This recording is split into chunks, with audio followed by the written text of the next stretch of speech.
Oh, can I be heard now? Greetings and welcome back once again. You see, I did it again. This time I didn't do the whole show. I want to apologize for my lateness. Oh, there we go. All praises to the creator. I was messing around trying to find out why when I go live, and I play YouTube, it doesn't work. And then I got sucked into backgrounds and I got sucked into everything else because the graphic computer side of me couldn't help myself. But I'm here now. You see, I got a new countdown. Let me know if you guys like it.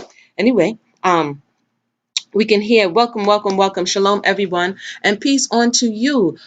This conversation is going to be short. I put together a little slide presentation, getting back into the mode of schoolwork, right? And so this is what we're going to do. I said, you know what? I know it may be remedial, but let's go back to the beginning. Because oftentimes in these conversations, um, the beginning is lost, the nature of the thing. After reading that book and taking some time, I'm going to call it that book. After reading that book, I know some people like, I wonder why you, yeah, and taking some time, I'm like, you know what? Some of the things are really innate to the female as opposed to the quote unquote black female. So we're going to go over some things to see whether or not that's true or not, and continue to build the conversation as we go forward. So without further ado, let me share my screen. Let me see if I do this right so y'all can, I'm going to share my screen like this, like that. Okay, okay. All right. Boom. Let me know if you guys can see this. Let me see. I'm trying. Oh man, see, we're doing too much. Let me see. Present. Let me see if I can see it on my side.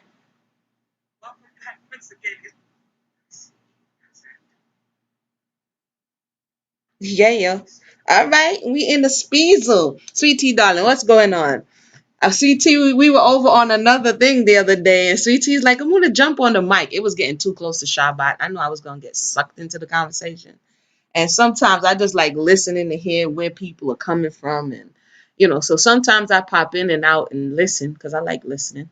Um, yeah, there's a whole lot on that conversation, that critical race themed conversation. It was interesting though. But without further ado, the truth about women.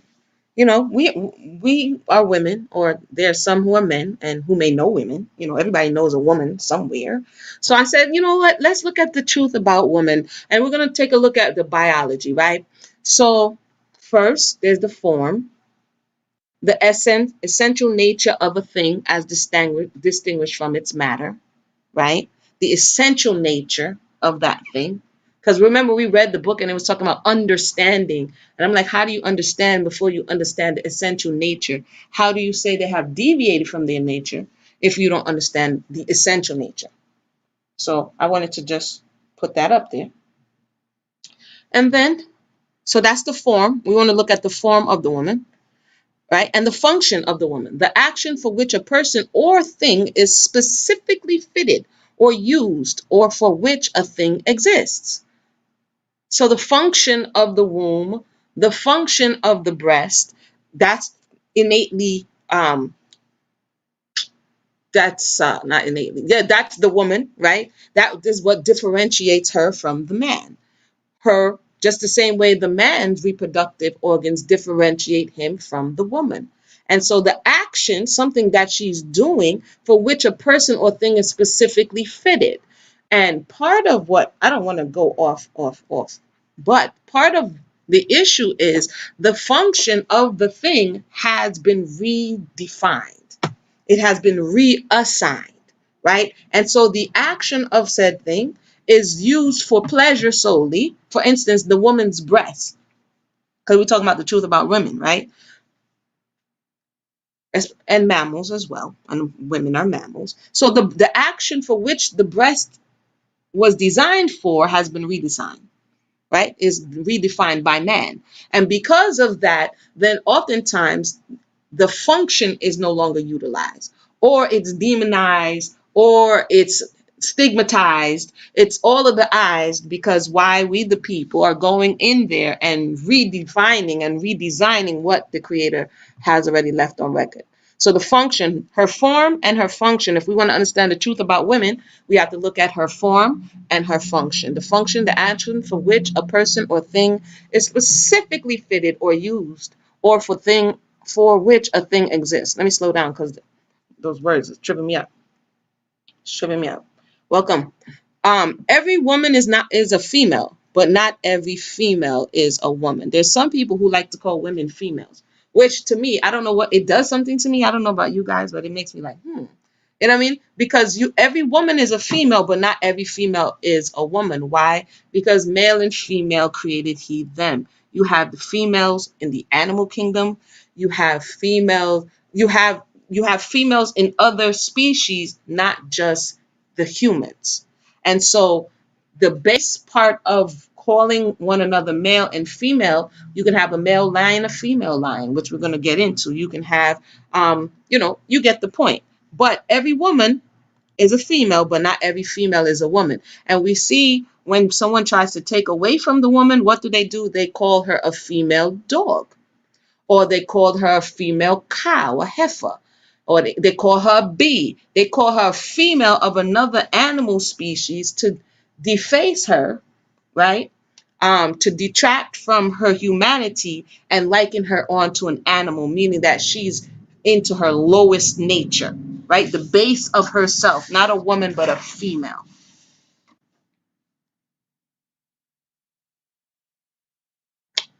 Females exist, and I said this, in the animal, I shouldn't have put mammal there, and plant kingdom. I'm bugging out. As mammals, sorry. In their own capacities, the female of each species operates under the law of gender, right? So we have male and female. These are genders. We know that. We don't know that already. But, in this day and age, we may think this is remedial, but, in this day and age, this is not even remedial, okay? So male and female created he them. Better sheet. Exactly, Deborah. That is in better sheet. We already know that. Now, oftentimes people talking about lion. This is why I went through the whole stress of trying to play this thing. They talk about lions and cubs and animals. And I'm like, let's look at the animals. Let's look at if the behavior that some women are exhibiting, the behavior that is illustrated in the book and other places, is this solely relating to the human female, or is this in the female of the species upon the earth? Like, is this a programming that's within all females? So this is a lioness mom who won't let her cub's father approach. And I didn't put it in there. Maybe I can click on that video where the man was like, nobody likes or loves fathers or something to that effect. And he was talking about how the mother intercedes when the father may be playing rough with the newborn. You know, so and he was saying that, oh, that's making the man feel like he can't do anything right. And because of so, he feels like he doesn't need to be there. And I found that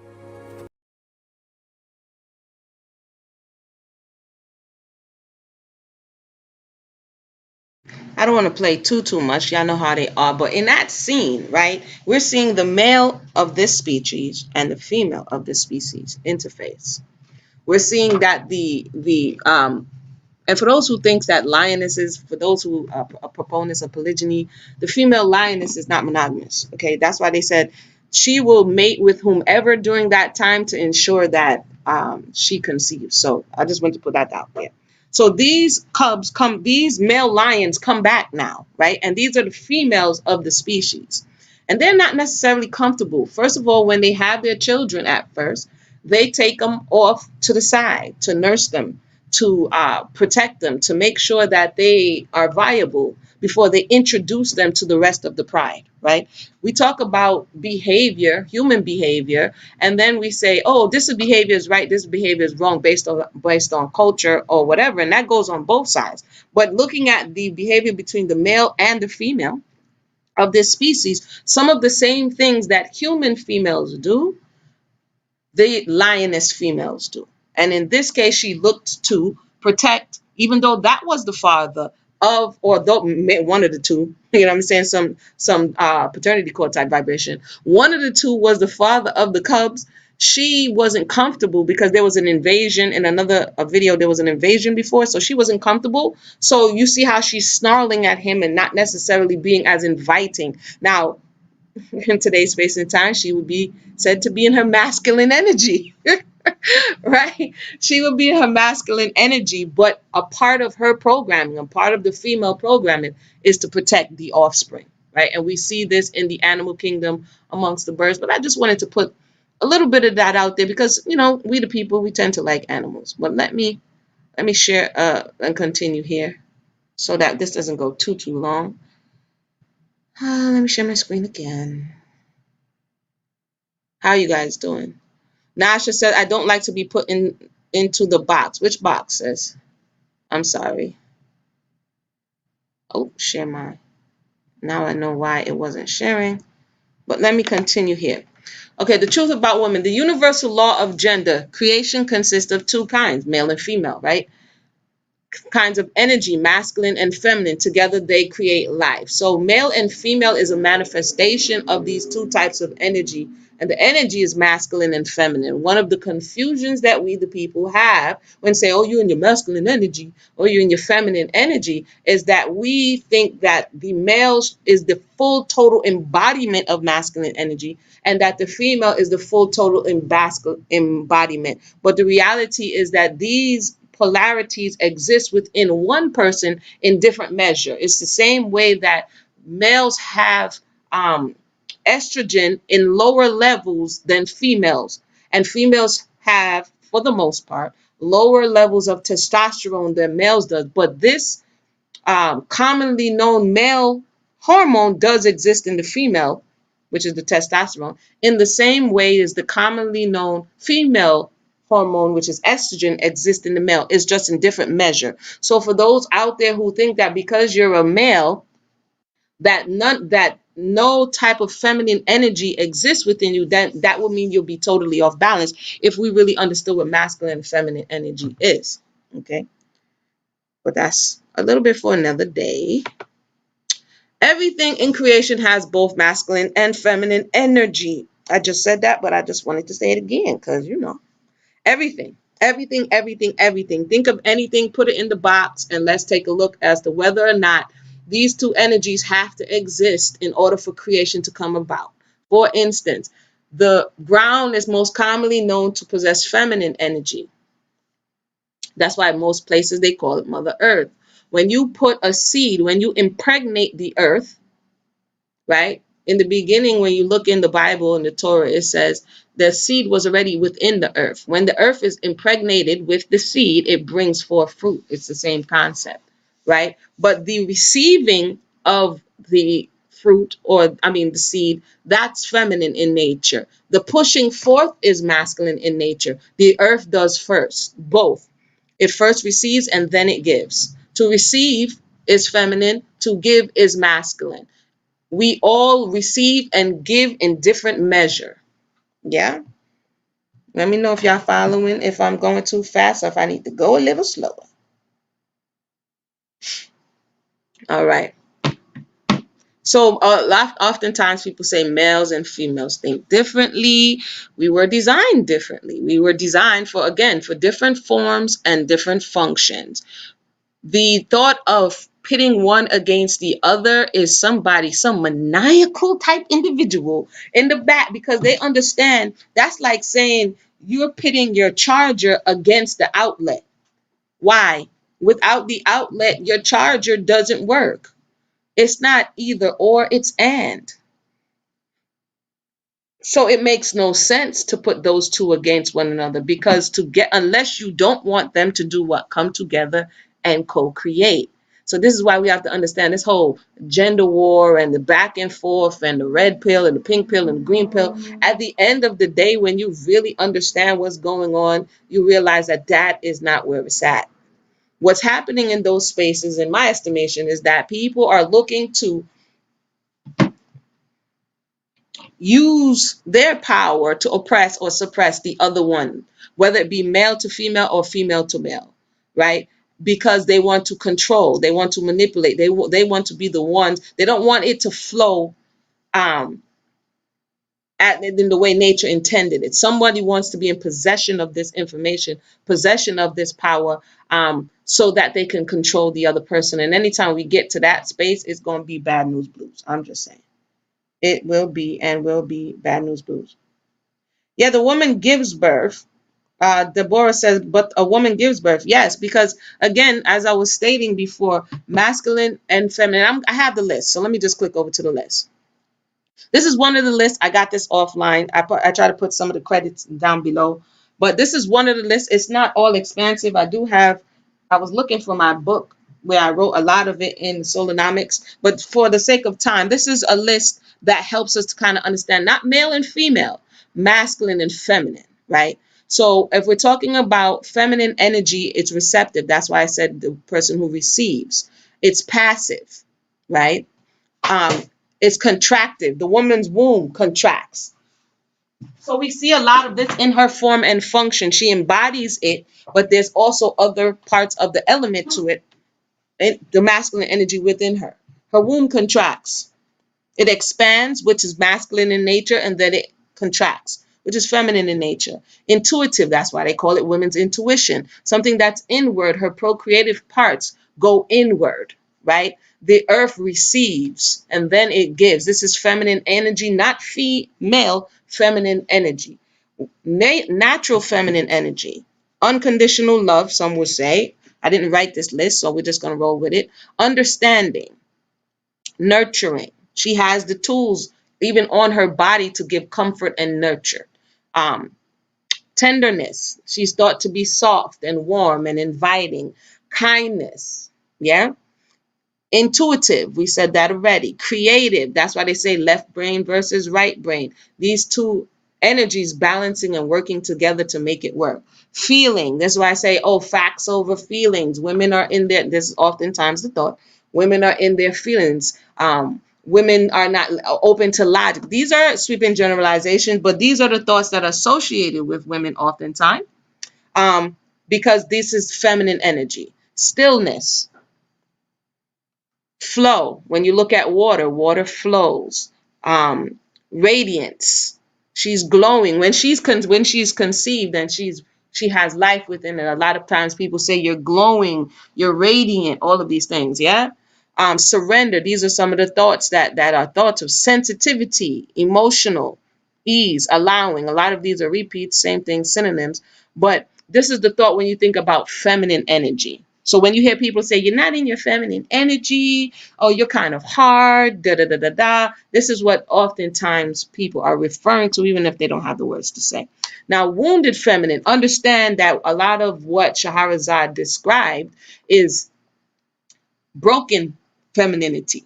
It is you're not going to get these things in the desert, in a dry and thirsty land, in the Sahara. You're not going to get what you're going to get in the Amazon.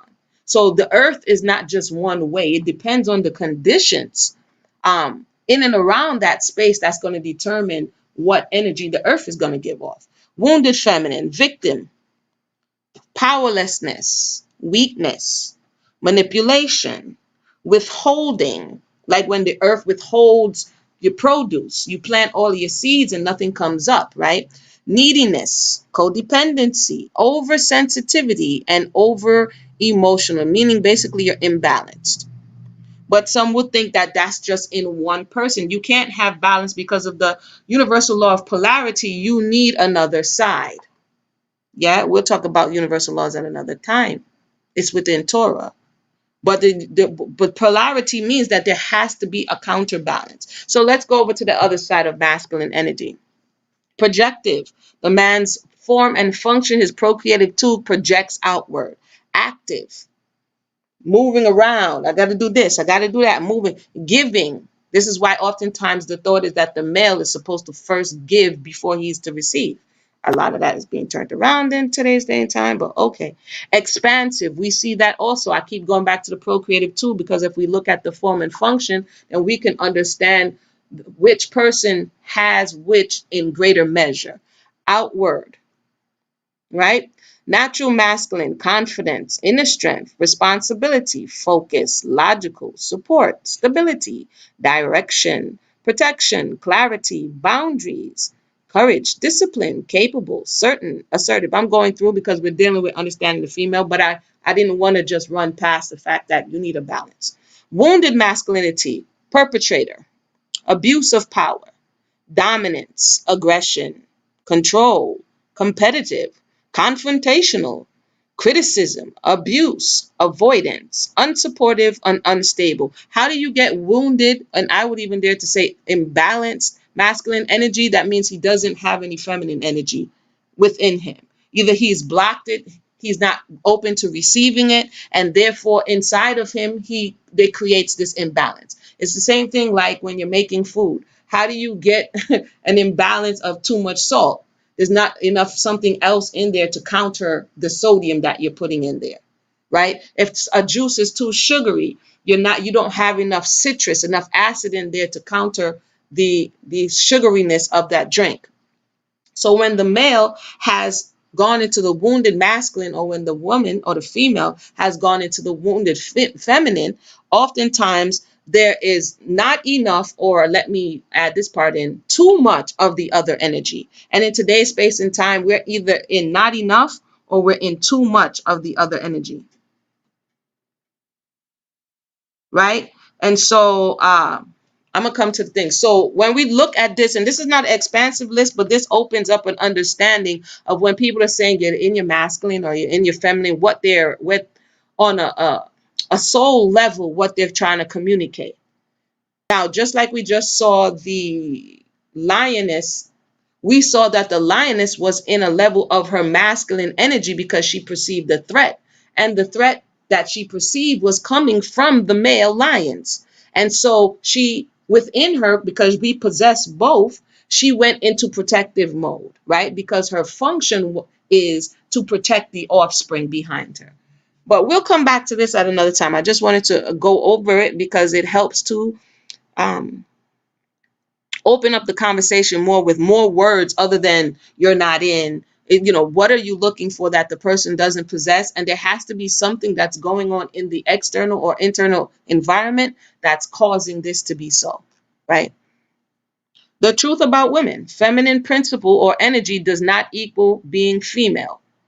Female biology equals female function. So we talked about, and that sounds a bit weird, but feminine principle or energy, meaning if the male cries, and let me see if I can go back, and he feels sad, and sad is something that happens inward. For instance, anger is something that happens outward. Oftentimes in this society, it's acceptable for the male to be angry because anger is something that you project. Let me go back. Can I go back? Wait. There, I could go back. So anger is something that you project, right? Projective. So it is acceptable in society for the male to be angry because it's something that projects. It is oftentimes not acceptable in this society for the male to be sad because sadness is something that happens inwardly. It's something that's passive. So people say you're acting like a girl. Why? Because he's exhibiting something that doesn't, quote, show strength. But if men weren't supposed to cry, I always contend they wouldn't have tear ducts. So there is something within us that allows us this ability. But when he becomes a crybaby, when some would say, then somebody would say, you're operating in your feminine, right? When the woman is always angry, like this stereotype of the angry black woman, the thought is because you're projecting, your words are going outward, and you always seem to be attacking somebody. That thought is that that's masculine. But in addition to it being an overtly masculine type of energy, is a wounded energy.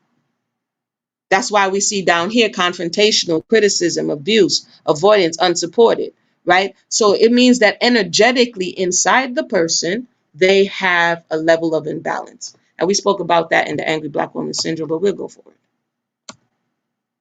Wait, a little bit back. Let me go back a little bit.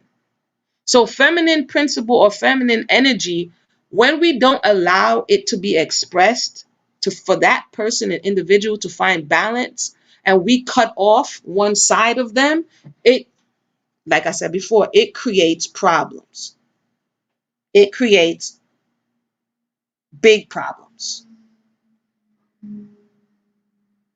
Okay, let me see here.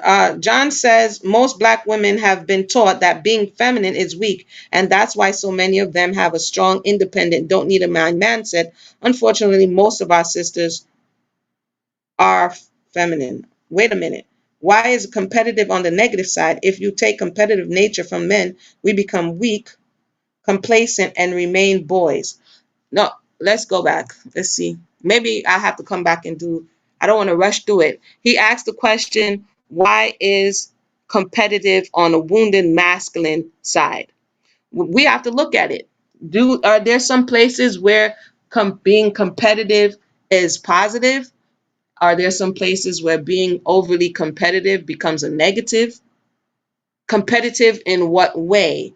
That you want to totally dominate someone. Like, for instance, if the people are overtly competitive and nobody else has the right to live and exist, so their competitiveness to be number one and to be the best takes away everybody else's right to exist and be, right? We saw that happen with many Europeans who came here, that they wanted to be number one and and on top, and everything else and everyone else had no value, right? And so at any cost, this is where competitiveness becomes toxic. But yeah, that's my thought on that. T, sweet T, what a great definition, explanation. Yeah, noteworthy, sis. Thank you. Boy, external, internal, persistent, pervasive factors do throw both women and men out of balance. Yes. It's not acceptable for grown men to be angry. We make fun of men that are upset as they are easy to take advantage of. And yes, you messed it up. Who made this list? Men must be competitive in all areas. Again, that's something that you can share and illustrate for us as to why you think that that is incorrect. And we can go over that, right? Is there another side of it? Competitive in what way? What does that look like to you? I mean, all of these things. This is Solonomics. This is noteworthy. It opens up conversation. So if you say you think it's wrong, then illustrate to us how and why being competitive is what needs to be done in all areas, and how does it hurt, or how does it help the situation, right? Can you be collaborative? I don't know, maybe, but I'm gonna go forward. This was interesting. When I started studying, researching this, I found this interesting. Women are females. We said that before, right? Really interesting. Well, we got to say it twice in this day and age. Human females have two X chromosomes. She produces eggs, has a womb, and is designed to bear offspring. We said that already. I have to feel the need to say it again because this is her form and her function, right? Typically, the woman has two, and I'll give you the source at the bottom, X chromosomes. She inherits one chromosome from her mother and one from her father. Conversely, the male has one X and Y. He inherits the X from his mother and the Y from his father. So she has two X's, okay? The X chromosome is 3 times larger than the Y. I didn't know that till I started studying this. How many people knew that? I didn't know that.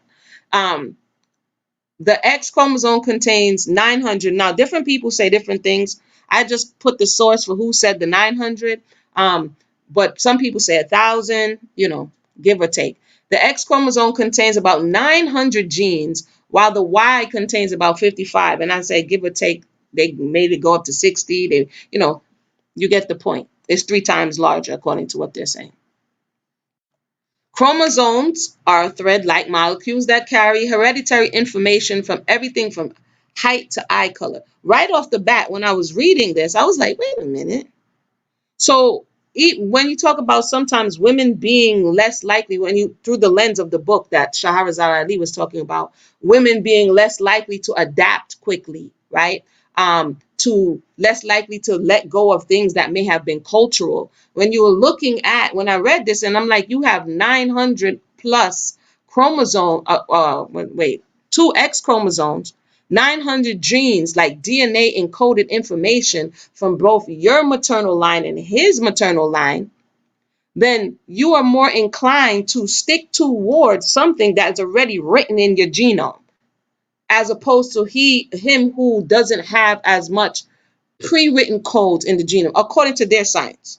I just thought that was very interesting. Although they say one side goes dormant and the other side takes over, it's still some interesting stuff. It says they are made of protein, one molecule of DNA, which contains an organism's genetic instructions passed down from parents. So she's getting genetic instructions from his parent, his mother, and her lineage, and genetic instructions from her mother. And the Torah verse that says, do not give your sons to their daughters, that came up in my mind. Because why? They're going to teach you the ways of their people, right? And they're going to teach you to go away from the Creator. That's what it says. And this stuff is starting to make sense. The X chromosome is significantly longer than the Y chromosome and contains 100 more genes. Because the additional genes in the X chromosome have no counterpart in the Y chromosome, the X genes are dominant. Did you hear that? Now, dominant is mostly what? Masculine. Dominant is masculine energy, but in this case, she receives two genes that are more dominant, according to their science. This means that almost any gene on the X, even if it is recessive in the female, will be expressed in males. So you may see males that come out looking just like their mother. What did it just say? Almost any gene on the X, even if it is recessive in the female, will be expressed in the males. Fascinating. I don't know about y'all, but this is I can't stay long, man. I ain't even at the house. I'm still at the shop, but this is fascinating. The X chromosome is dramatically smaller than the Y is dramatically smaller than the X. I said that already. I just keep repeating myself. Bear with me. And has already lost nearly all of the 640 genes it once shared with the X chromosome. This is another source, and you can click biomedicalcenter.com and check out that source. I just wanted to do that quote that they had because I found that, again, telling. We're talking about the truth about women. So this is how they drew the X chromosome. This one says 842. That's why I say give or take. And this one says 13 for the Y. So she has more genetic memory in her genes, more genetic memory from both sides than he does as it relates to what is in her biology and what is in his biology. Gene, a unit of hereditary which is transformed from a parent to offspring and is held to determine some characteristics of the offspring. We're talking about the truth about women. We're talking about the truth about women. Deborah says, does that mean that women are the ones to stock up the collective memory if info more than males? I mean, I'm just looking at what it says. Does that mean that sickle cell anemia gets transferred? Yeah, they said it gets transferred through the mom. Like if the mom has the trait and the dad has the trait, more than like the child is going to come with the trait. But yes, they also said a lot of the hereditary diseases come from, or ailments also come from the mother as well. So that's fascinating. Nobody else thinks that's fascinating? I'll keep repeating myself. Genetically, the woman carries a double dose, 2 copies of X chromosomes. One set from the male's maternal line and the other from the female maternal line. How does this equal into the conversations we're having? Our expectations, how we understand who we're dealing with on both sides, but in this case, we're talking about the woman, right? A mature female is designed with the reproductive capability to conceive, nourish, and reproduce life. Several factors play into if, how, or when the woman reproduces. Why do I keep talking about this? Form and function. Form and function. Form and function. Form and function. Estrogen is one of those factors. It is a hormone that plays various roles in the body. In females, it helps to develop and maintain both the reproductive system and female characteristics such as breast and pubic hair. Now, women could have different level of estrogen. So when you compare the women, this one is overtly feminine and this one not so much. Do you understand that biology may play into that? It's not just psychology, what her mother taught her. Biology also plays into that. Epigenetics also plays into that. The genetic information that she's carrying also plays into that. The temperament of the soul themselves also plays into that. So when we compare different cultures and you compare different women across the spectrum, you might do yourself an injustice if you're not looking at, that's like comparing land.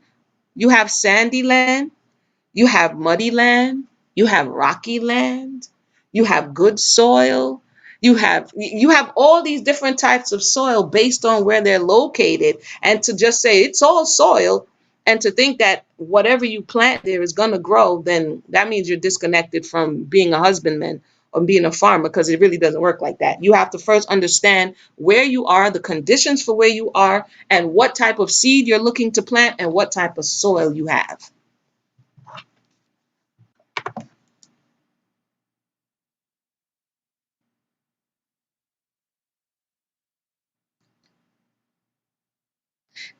Deborah says it's fascinating as well as alarming.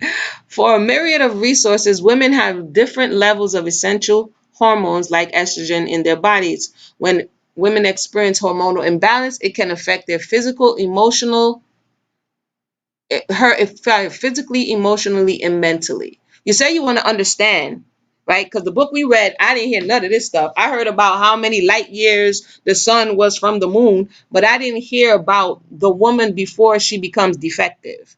I didn't understand the nature of the woman before, just period, the nature of the design. I didn't hear any of that, right? I heard what we read before, when somebody is imbalanced, or the assumption of when somebody's imbalanced, but I didn't hear these things that can help us to get understanding, right?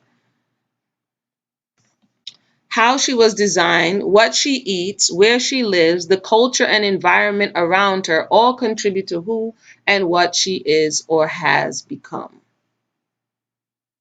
And the author, as well as many people in today's space and time, attempt to give us an understanding about why she became who she is. But I'm still not there yet. You know what I mean? I'm still not there yet. I'm still not there yet. We have a little. Should I play this? Let me see what else I have. Wait, mister. Wait, mister. Okay. Yeah, we at the end. We at the end. Should I pay him the truth about female hypergamy? Nah, we'll save him. We'll save him. So the truth about women.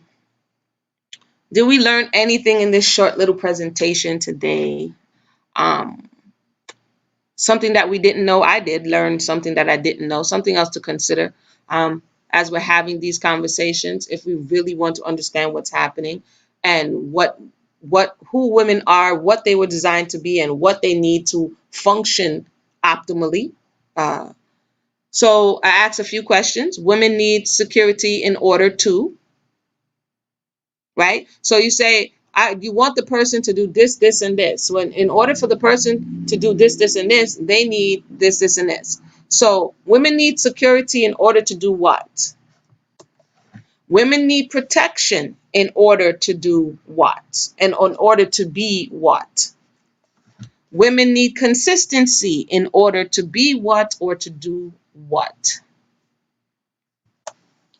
Women need provision in order to do what or to be what? I think that's the end of that.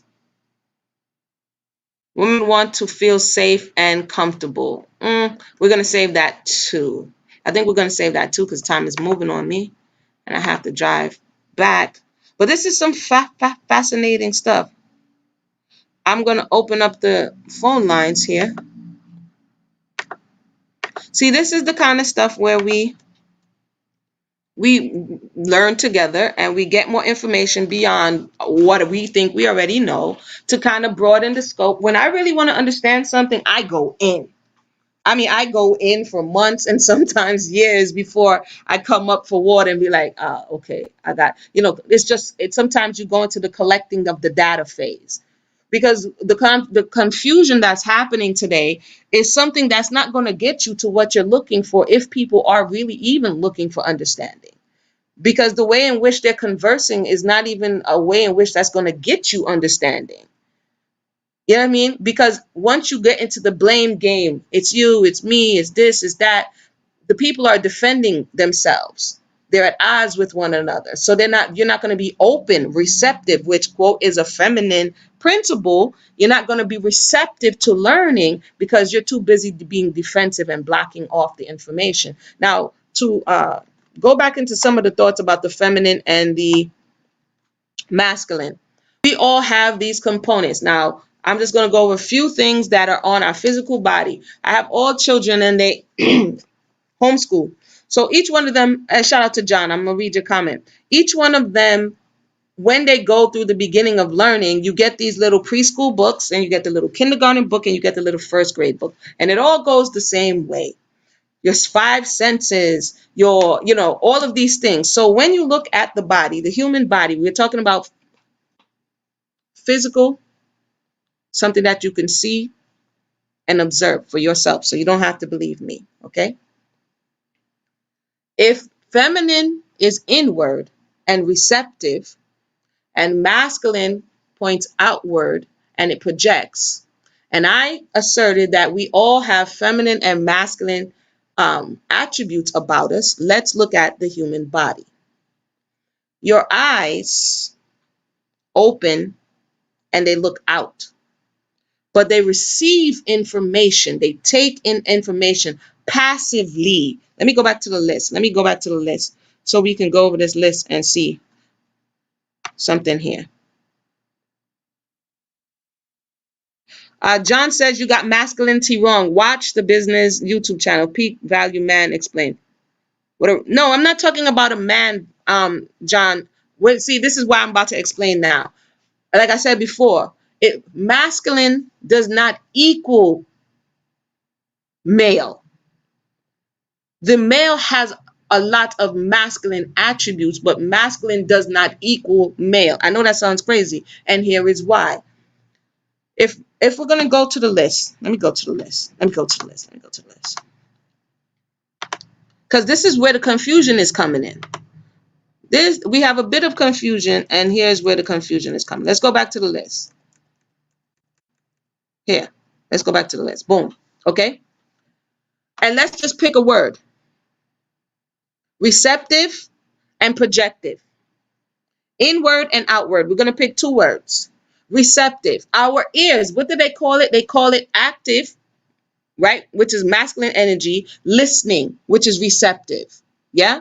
Our ears don't go outwards. They take information from our outside world and they go inwards. That means by nature, our ears are feminine. What happens when you get in your masculine energy? You stop listening. It doesn't matter if you're a male or a female. When you're no longer receptive, when you're no longer taking information in, right? Then you get into what? Masculine energy, because you're not willing to absorb and take in information. Therefore, your ears, by function, is feminine. Your eyes also is feminine by function because your eyes take in information. They're receptive. Passively, this is why you can go into hypnotic state sitting in front of the television, because you go into a passive mindset and you're receptive to all of the programming that's coming your way. That's feminine energy. In your eyes. I know it sounds crazy. Let's just do your head. So far you have two feminine spaces on your body, your ears and your eyes. Your next one that operates in both, and you can see why masculine and feminine energy need to come together to create life, is your nose. Your nose breathes in and it breathes out. Together, that equals life. The moment you stop breathing in and out, or you start fighting because breathing in is more important than breathing out, you're dead. It's nothing that I have to make up. Try it. If you think one energy is more important than the other one, breathe in and don't breathe out. See what happens. So your nose, which is interestingly, the Torah tells you that the breath of life, when the Creator breathed the breath of life, that breath, like your lungs, it goes in and out, in and out. Masculine, feminine, masculine, feminine, give and take, and there is life. One more I'm going to do for the sake of time as the sun drops is speaking. This is why oftentimes when you're speaking, people say if you're speaking too much or too long or too loud, they say you're in your masculine energy. Why? Because that's something coming out. That's words, that's projecting. That's why when you're speaking, yeah, I can't hear you. You're speaking too softly. You're speaking too much in your feminine energy. They say project your voice, which in this list, projecting is masculine. This is why when woman starts to scream, they say, hey, you're in your masculine energy. You're not speaking soft enough. It doesn't sound nurturing. Why? Because she's into another space. And if you have a man who speaks like this, and yeah, I want you to, they'll be like, hey, bro, why are you speaking so soft? You're in your feminine energy. So this is why I say both of these energies have to exist in each and every person. It's just in different measure. And when it's not in the correct measure for your gender, then it's looked at as something is off and something is wrong. Yep. No? Uh, so let's see here.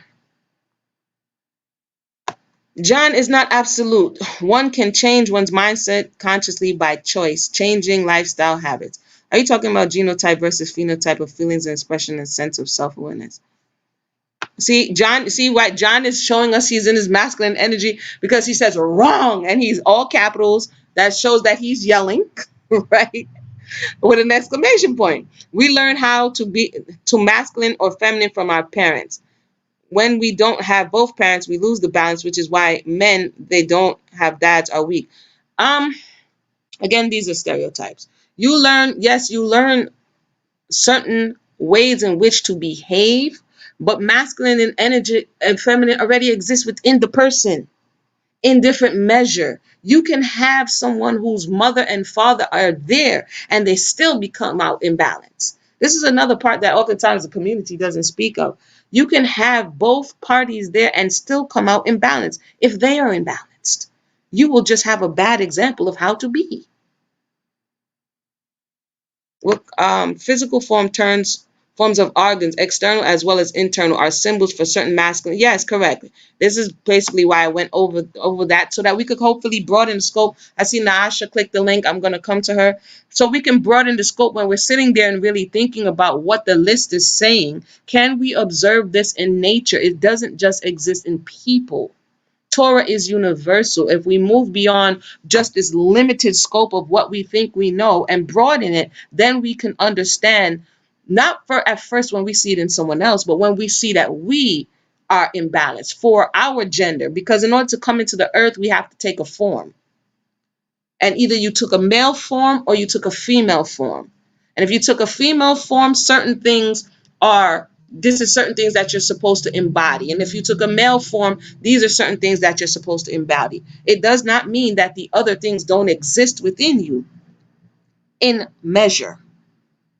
That's not correct at all. When women become masculine, they don't listen to reason as they become overly emotional and dominated by the emotion. When men become feminine, which one is not correct? I'm not sure who he was referring to. I just said when someone closes their ears, which is feminine, which both men and women have ears. So when someone closes their ears, both of those people are in masculine, quote, wounded masculine energy because they're closing off, they're no longer receptive. This is why you say things like, yo, are you listening?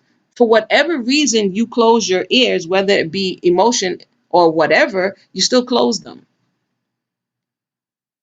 Um,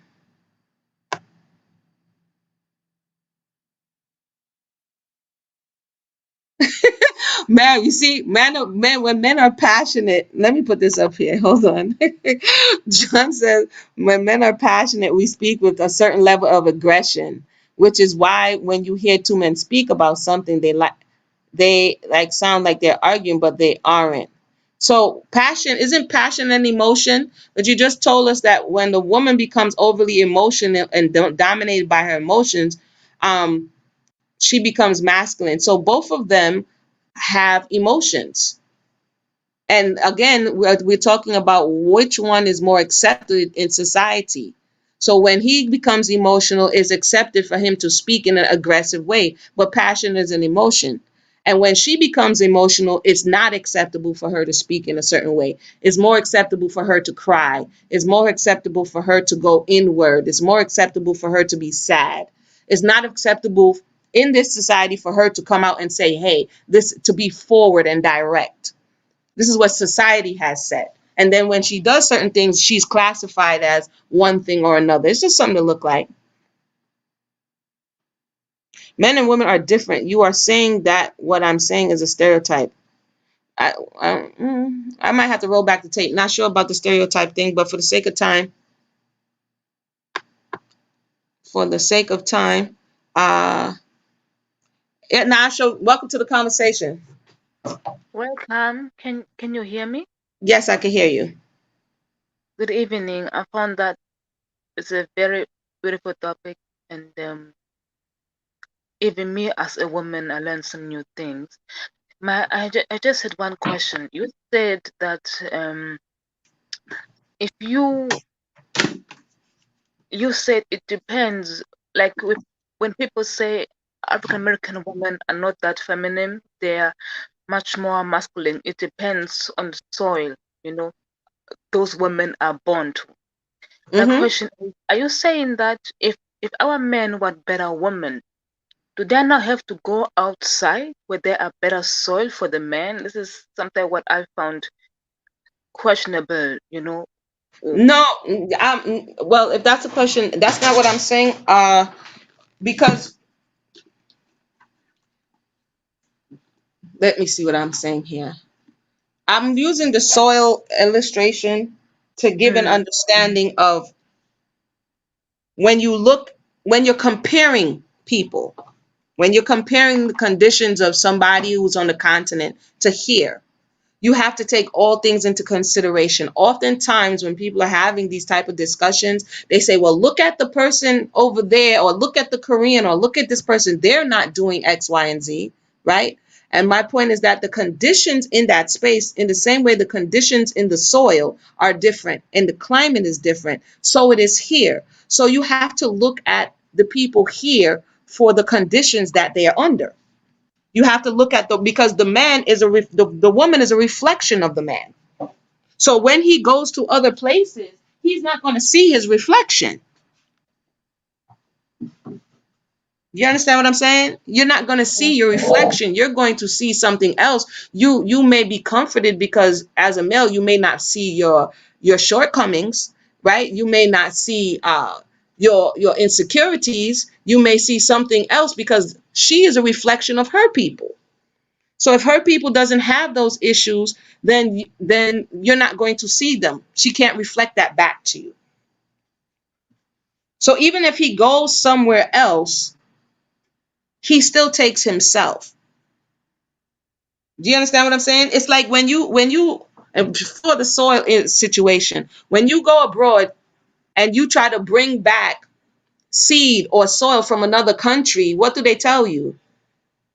You have to go through certain things for you to be able to bring that. And oftentimes they tell you, no, you can't bring it because it's going to come with its own things. It may come with its own diseases or own impediments that's already within that plant or within that soil. Yes. So it's like when you go through customs and they steal your mangoes, right? They're like, where do you think you're going with those? You know, those came from somewhere else. And when you bring them over here, they're going to have all kind of things attached to them. So a lot of times the males say, well, I'm just going to get somebody else from somewhere else, not realizing that they are the contributors to what you're actually seeing, and what you don't like actually exists within you.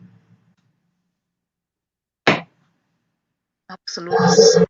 Thank you so So that, much for clarifying that. When I said I don't like to put in the box, is that sometimes I have the feeling that if um if I am outward, aggressive or loud, or like people say you are now masculine. But when we look at African culture, even African women, African warriors, we had African warriors in even the Amazon women, those were Africans. Are mhm. those not women?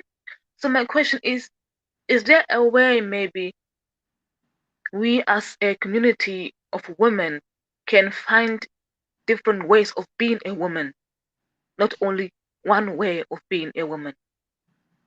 And and Because and mhm. mhm, What to that I would say, we there like I that what I brought up was that there are different levels of chemicals, hormones, exposure to what she needs to become at that time. There's a thought that this is only, you're only soft and docile and you have to stay in this space, but that doesn't give space for her to ebb and flow, right? In the same way, telling the man you cannot cry, you cannot have feelings, you, that doesn't give him space to be truly who he is as a human. Right? As a human being, that limitation, that way in which we say, oh, if you're angry, it means that I'm going to say you're acting like a man. She doesn't stay in that mode, but there's time and space where you become what you need to become, especially if it deals with a survival situation. And what we have to realize in this space and time, we have been and continue to be in survival mode, which calls for a different type of temperament if you want to stay alive. If you want to stay alive. I see T Dawn in the house, so I'm gonna open. All right, sis, you on the panel. Hi, Amuna. Hi, Nayasha. Can you all hear me? Yes, we can hear you. How you doing? I'm doing well. I hope there's no echo or anything. I just wanted to come on and say that for the most part, when Amuna, when I see you come on, I just see it as an opportunity to, like you said, dig deeper into a subject. I feel like I just need to take your slides, these basic Oh, definitions of, can you hear me? yeah, I can hear you, sis. mhm, mhm. Okay. I feel like I just need to take your basic definitions and just, spend some time with them, read through them because Hmm. all the only thing I can think about is the only times I've ever had to seriously sit and think about what it is to be a woman, what it is to be a man, a girl, a boy. It's probably fifth grade physical education class or learning about it in my Sunday school class. So I feel like I feel people are so ill prepared when they come into these spaces to talk about any specific subject because they're just and this I don't know what people know. So I don't want to Right. say what I think people know. So but I would just say that if people would be prepared to come into a space with definitions set in place that they agree to, then our Yes. conversations could be a lot more productive. So I just really appreciate you really, you know, drilling down masculinity, femininity, and giving people a chance to really look at those definitions and then, of course, do more study on their own. And that's really all Yes. I wanted to come on and say. Amuna, thank you for that. And I will just keep learning, keep studying. Thank you. Thank you very much. Thank you Bye. so much. Thank you so much. And I agree with you. Some people think that when I it's very remedial when I go over definitions, but I found that in over time, this is where the contentions lie. Like John says, he doesn't agree that, and that's okay that he doesn't agree. At least we're all looking at the same thing. We at least have a starting point to have the conversation. We're not in this the imaginations pulling out definitions unseen out of other people's mind. We can look and say, okay, can we see this? They're saying this, somebody compiled this list. Can we see it in real time? Right. And so this is why I went over the example of looking at your own body and taking the principle from each thing and saying, can I see this in real time? Am I both masculine and feminine? Can I see how this energy exists inside of my body? And if it didn't exist, how I would no longer be alive. You understand what I'm saying? If these two did not work in tandem, these two give and take energies did not work within your body, that's the end of life. I think a lot of times we're having these arguments and contending and not really realizing what we're saying. If you say go your own way and you really canceled out feminine energy in the earth, you would cease to exist. You would cease to exist. In the same way, if you canceled out masculine energy in the earth, you would cease to exist. So there's some balance um, that I think, we can't get to balance before we even put the cards on the table. And so thank you for that, T Don. I appreciate it. I know sometimes people like, here she go, but hey, I see Queen Nzinga in the spot. Let me you're in the conversation, sis. I'm putting my thing on mute for 1 second and you can go ahead. Good evening, fam. Can you hear me? Hello? Yes, yes, we can hear you. I can hear Okay, you. great. Hi, Queen. How are you? It's honor and privilege talking to you. Yes. You know what I wanted to ask you?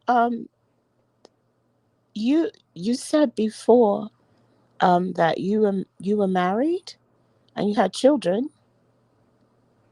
Oh, I'm not married. I don't have children. Okay, I'm No. sorry. Then that was another young lady that was called. Yes. Oh, okay. Be- Well, I just put that on you, so there it is. um, but I just came into the conversation about finding, what is this? Find the balance. And I think that male and female energy both equal God, and God is giving both balance. And I think Mm, what's happening in our current culture is we're out of balance. We can see it in the environment, we can see it in um, the way that the world is moving right now. There's a lot of rejection from the earth because of how not only are we treating each other, but we're treating the planet. All of this is coming out everywhere. It's coming all out of our pores. And I think that these definitions of masculine and feminine, um, we have to question where this comes from. Um, and I think, when we speak about our culture of people, Black people, we have been subjected to behaviors and thoughts and ideas that are not originally part of our culture.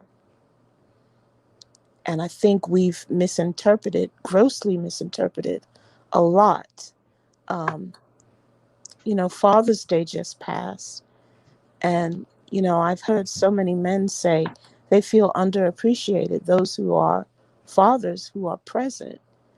And for those men who haven't done their jobs, you've just added more weight to your brothers because you're not doing what you're supposed to do. You know what you're supposed to do, and just do it.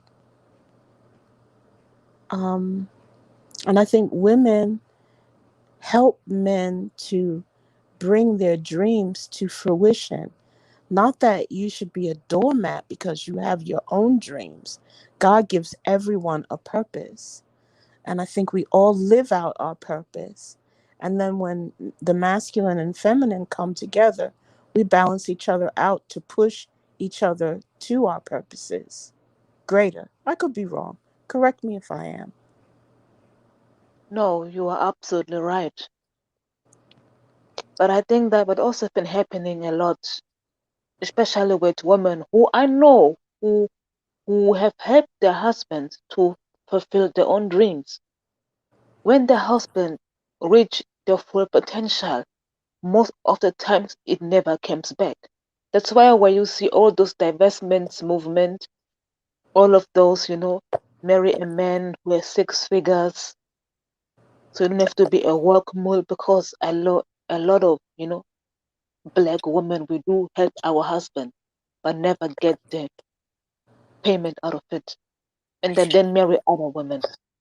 But you know what I find, to these men Mm. who are quote unquote divesting, going their own way. I'm still trying to figure out where you're going and who you're going with. You going with your homeboys? You what do you guys do? You play Xbox all day long with each other? I don't understand that. To me that just seems like one giant circle jerk. Excuse my, you Sorry know. about excuse my French, but that's what it seems like. So those men are, they don't seem to understand what their actual role is in this life, and no one has told them, no one has been an example to them. um and perhaps they're harboring bitterness, the same way that some women harbor bitterness, some men harbor bitterness. I've seen men who sabotage each other out of good relationships simply because they're jealous of their homeboy. Those are things, those are toxic types of behaviors. Toxic is when you're being destructive, not productive. Not every man is a toxic man, but there are men, just like there are women, who are bitter and angry and do not know how to shake off their previous relationship to move into a healthy new relationship and view that new person with a new set of eyes. Whew, sorry about that. Thank you for that cleaning. I'm sorry. Whew, I was cleaning. Hi, dear. How are you? I'm all right. How you doing? Good evening. Good The sun. evening. Let me drop the link. The sun is going down over here, Yes, it and is over here as well. yeah, the had to put on mute to finish tidying up the shop for a second. Mm, But that's the link. Thank you for sharing so much of you guys holding it down or holding it up. yes. Um, let me just read a few of these comments. Hmm. I mean, this conversation is definitely going to be ongoing. I'm leaving up the definitions so we can go over them at another time. Maybe we'll come back and go more in depth and see what we agree with, what we don't agree with. Um, let's see here. Uh, John is saying that teaching is a feminine occupation. It's interesting. He says that when one of the complaints is that melanated males, are not seeing anyone who looks like them teaching. So the thought that teaching is feminine and then at the same time complaining that there are no male teachers, that creates a little bit of an issue, which is why most I, American teachers I in I don't America, I don't I don't agree with this. right? I don't Um, agree, but this is what he's saying. He's saying American women are most nurses. Women are women. Those jobs are nurturing jobs. When they go to high paying jobs, they lose feminine. He's saying. So, well, John, do you think that there should be? Do you think Umar Johnson is on the right track? That there needs to be melanated male teachers, or that should be where the women are? yeah, I was about to Based? say, you've got men like Umar Johnson. I think that young men need to be around male teachers to there's a certain point in time that a female is going to be able to teach a man. There's going to come a point where a young man is not listening to even his mom. So I think that a masculine figure that is able to show him, assist him to see the world in a different perspective is a good thing. I don't think it's a feminine or masculine job. Right. I thought teacher, this is maybe we'll come back and talk about it's teaching a feminine job. Let's go ahead. All the things that because part of the contention I see, and I'm sorry everybody, I'm gonna have to wrap it up. I will come back again, I promise. But one of the things that I see is that just for instance, we brought up Umar Johnson to talk about his thought process for the need for male teachers, and then we have to jump on Umar as a thieving con artist, right? Which jumps track and takes us into another space and not Uh, necessarily talking about what we are bringing up now. Should males be in teaching positions? Like we can talk about your thoughts on Umar on another time, but the question is, should males is teaching a feminine position, and should males be in this position to well, teach young but melanated but men? then but then you leave out people like Dr. Sebi and Dr. Claude Anderson. They're all teachers. Dr. Ben, they were all teachers. They were all educators. You learned something from them. That's, Yes. they didn't teach from a male or female perspective. They were just teaching. We've got to stop putting these non essential tags. I've met male nurses who were amazing. You know, I don't subscribe to those kinds of things. You know, to me that seems like fatalistic traditional ideology. And it didn't work back then, and it certainly is not working in the millennium future. Mm-hmm. Yes. Even rites of passages, I mean, of men, and two, the men doing that. you've got to think about how we're living right now. The cost of living in the United States and even all around the world, everything is expensive. People need to have jobs. I don't care what job it is that you do. Do you do it well? So, but there's so much I gotta say. There's so much, but we have Deborah. Shout out to you, Deborah. She's in the chat. Deborah, share your thoughts.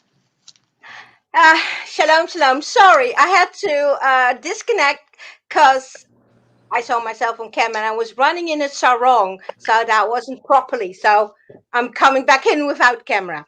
My Okay. thoughts are I'm listening intently to all of what you've been saying, and to me, it makes a lot of sense about feminine and masculine energy. And like you said many times before, it is all about balance. Now, balance is something we need to find by conscious choice daily.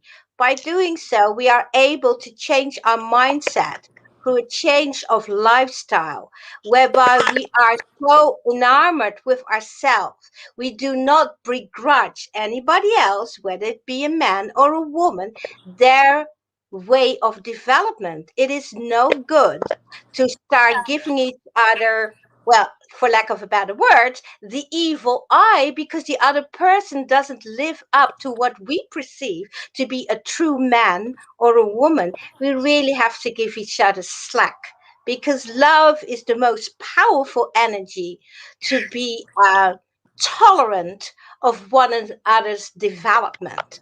That Mm. is basically the gist of it. Thank you. I agree with you, Lady Deborah. I think that, we can't broad blanket brush relationships because everyone is different. We're all fingerprints. We all have something different that we need. So, for example, you have an ideal man that you have in mind that will fulfill your personal needs. You know, every man in the world cannot be married to Beyonce. Not every man in the Mm-hmm. world can be married to Kim Kardashian. That is Mm-hmm. not the prototype for every man. And it's not Mm-hmm. even realistic.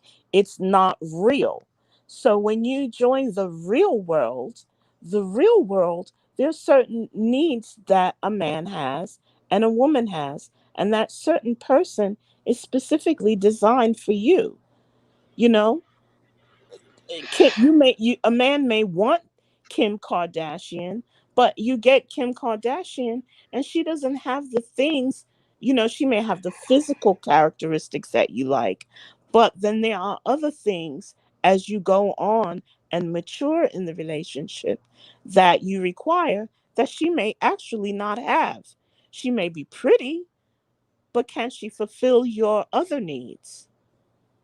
Needs and wants are two different things. And Well, from what I they definitely are. There's no question about that. when But what it is that a person is looking for, and this is why dating is important, is to be able to find out and spending time with yourself, building your own self, building your own self-worth, building up what your ideas about boundaries and your own personal morality and what you want to see in a relationship. You come to the table with that first, I, clear with a clean slate, and then you get involved with someone who also has done the work to have a clean slate, and you will have a better relationship. All right. what do you mean by clean slate? Well, Sorry. clean slate means you do the homework. You clear out all the junk and the garbage, all of your emotional baggage. It takes time. I'm not going to say that that's an overnight thing, but doing Mm, the work on yourself.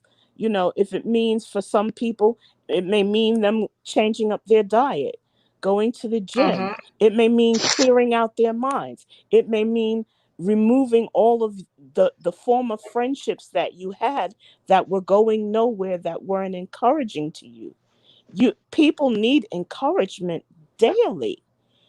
And so So, doing your own homework, that you don't mhm. come to another person broken and wounded and ready to hurt them. Can I ask you something? When you were a teenager, did you always do your homework all by yourself, or did you also do it with your girlfriends or friends from school? I was intelligent enough to do it both ways, because Okay. I had the kind of mother that encouraged those kinds of things into me. Now, not every one of my friends had parents like I did. So Mhm. some of the friendships that I had dissipated because the way that they dealt with their anger and disappointment and depression was different Mhm. from how I viewed it. I've always seen the glass half full, where some people see the glass half empty. So So you basically had a head start. I did, and that's not it's not normal for everyone. But I also knew that as I was growing up and maturing, I knew that there were certain things that were not going to work. When I was 18, you know, I wasn't doing the things that I was doing when I was 16. When I turned 20, I wasn't doing what I was doing when I was 18.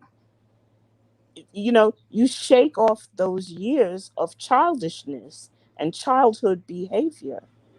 Mhm. But I also was privileged to be groomed by, I went to a specific finishing school to Mhm. know how to behave like a lady in a room, how Mhm. to speak properly, how to keep myself presentable, and to be respectful. But we're talking about a different era. This era, they don't have that anywhere in sight. That's why so many people are rude to each other now. They don't know how to speak to each other. They're walking around calling each other kings and queens. But if you were actually in the presence of a king or a queen, you would fail at that behavior, because this generation doesn't know how to let go of this. I don't know, the anger that's there. I don't understand it. I could be wrong. Is it very possible that because you went through a more positive, fortunate experience based on, for lack of better words, a more fertile soil in your upbringing, that you could actually serve or minister or contribute to less fortunate young women and men I've of done this that. today's generation? I've done Sorry. that. I've done that. I've done that, and I continue to do it through the work that I do. And just by having the conversations that I do daily with different people and young people Mm-hmm. that I meet, I think it's very important. And whenever I meet a man, I always refer to him as sir. Whether he is actually a gentleman or not, that has to be Mm-hmm. proven. But I'm giving him the benefit of the doubt by giving him the respect of calling him sir. Now Mm-hmm. there are some men who don't know how to receive that kind of behavior, because Mm-hmm. they've grown so accustomed to being reactionary and being Mm-hmm. and being disrespectful even before I'm Mm-hmm. able to open up my mouth. So they Mm-hmm. don't know that I'm being respectful. They don't know how to respond to that. My apologies, everybody. My apologies. I want to thank everybody for tuning in.